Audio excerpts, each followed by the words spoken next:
Hey guys, welcome to physics in playground. अब भी देखेंगे रिस्पिरेटरी डिसऑर्डर। देखो डॉक्टर साहब, रिस्पिरेशन से 3 से 2 सवाल आएंगे नीट 2021 में। तो ये एनिमल फिजियोलॉजी का सबसे इम्पोर्टेंट चैप्टर है 2021 के लिए।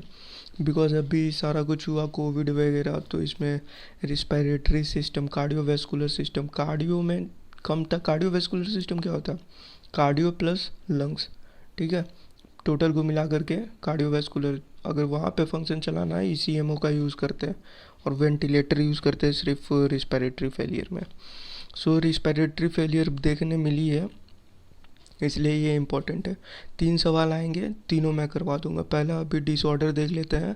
पहला अस्थमा। अस्थमा क्या होता है? ये टाइप 1 हाइपर सेंसिटिविटी है जो कि एलर्जेंट से ट्रिगर्ड होता है, ठीक है।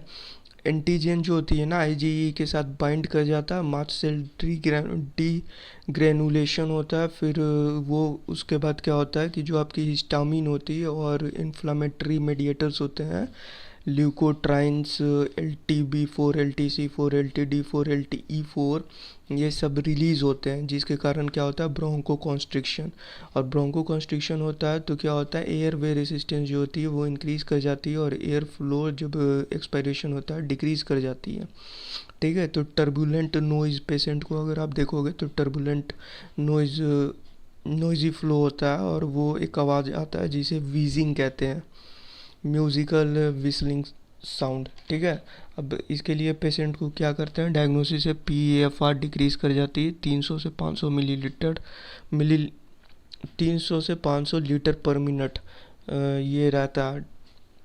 इससे अगर नीचे जाती है, इसमें भी माइल्ड मॉडरेट सीवियर करके होता है, इससे नीचे जाती है तो फिर प्रॉब्लम क्रिएट होता है। वो कैसे? स्पायरोमेट्री एक रहता है PAFR, एक मशीन टाइप, वो उसमें पेशेंट को बोला जाता है फूक मारो, ठीक है। और वो सारा कुछ मेजर कर लेता है। RV इंक्रीज़ कर जाती है, FRC इंक्रीज़ कर जाती है, TLC इंक्रीज़ कर जाती है, एयर की ट्रैपिंग हो जाती है, ठीक है। तो बस NCERT देखो, ये ज़्यादा डीप हो गया। NCERT में क्या है?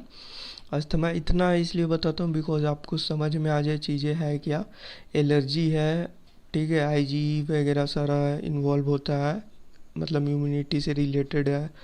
और अस्थमा में क्या होता है? ब्रोंको कॉन्स्ट्रिक्शन होता है। तो वो अगर NCERT ना दे और ब्रोंको कॉन्स्ट्रिक्शन लिख दे तो शायद आप क्वेश्चन ना कर पाओ, ठीक ना। Because match of the following करके क्वेश्चन आता है डिजीज़ का। तो asthma is a difficulty in breathing causing wheezing. Wheezing क्या होता है बता दिया मैंने। Due to inflammation of bronchi and bronchioles. तो कॉन्स्ट्रिक्शन देगा ब्रोंको कॉन्स्ट्रिक्शन, तो अस्थमा के साथ मैच करा देना। अब आता है एम्फीजेमा। तो एम्फीजेमा क्या होता है? पिंक पफर भी बोलते हैं। पिंक पर्स्ड लिप्स होता है, फाइंडिंग पेशेंट में मिलेगा आपको देखने के लिए। पर्स्ड लिप से एक्सेलेशन। पर्स्ड लिप्स क्या करते हैं? Increases air way pressure and present air way collapses, ठीक है। तो इम्फीजेमा में एक्चुअल होता क्या है? ये नॉर्मल NCERT सिर्फ याद रखना। Is a chronic disorder. COPD में आता है एक ब्रोंकाइटिस, क्रोनिक ब्रोंकाइटिस और एक इम्फीजेमा। तो emphysema is a chronic disorder in which alveolar valves are damaged due to which respiratory surface is decreased. One of the major causes of this is cigarette smoking, ठीक है। इससे क्या होता है? Cigarette smoking. याद रहेगा आप लोगों को, जो ब्रोंकियल्स है ना वो अफेक्ट होता है, रेस्पिरेटरी ब्रोंकियल्स। और जो एल्वोली है, एल्वोली बड़े बड़े हो जाते हैं, वो सारा कवर कर लेता है। समझ में आ रहा है ना? तो उतना ना जाओ, उतना ज़्यादा डीप हो जाएगा। सिर्फ और सिर्फ आप इतना याद रखो। बाकी वो अल्फ़ा 1 एंटीट्रिप्सिन डिफिशियंसी के कारण बहुत कुछ हो जाता।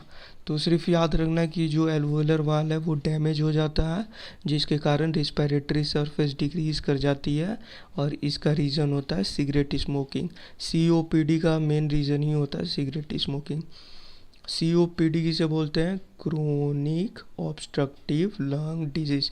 ऑक्यूपेशनल रिस्पिरेटरी डिसऑर्डर क्या होता है? Silicosis and asbestosis are common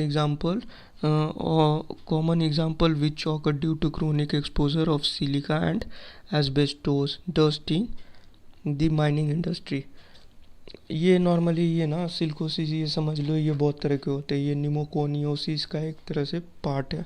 तो इसमें एब्स्टोसिस होते हैं, ब्रियोलियोसिस होते हैं, कोल वर्कर्स जो कोल माइनिंग में काम करते हैं उनको ये ज़्यादा होता है, निमोकोनियोसिस बोलते हैं। और सिलिकोसिस, सिलिकोसिस किसके कारण होता है? सिलिका के कारण होता है। एब्स्टोसिस किसके कारण होता है? एस्बेस्टोस के कारण होता है।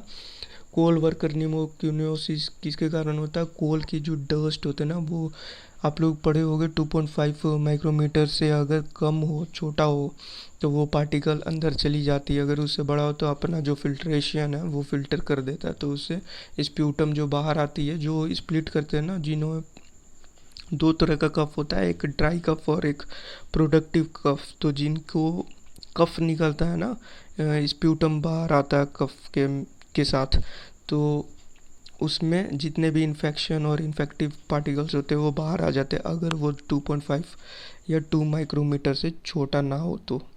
ठीक है, तो इतना दिमाग में याद रखना, कोल वर्कर्स वगैरह को ज़्यादा होता है। सिलिकोसिस किसके कारण होता है? सिलिका एस्बेस्टोसिस, एस्बेस्टोस के कारण। और ऑक्यूपेशनल रिस्पिरेटरी डिसऑर्डर एनसीईआरटी में जो लिखा हुआ है सिर्फ उसे पढ़ लेना, जितना मैंने बताया वही है।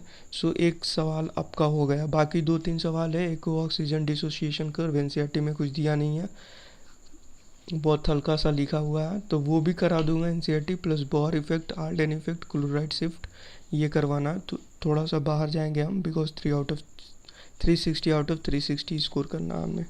ठीक है, so thanks and best of luck for exam. मिलते हैं नेक्स्ट क्लास में।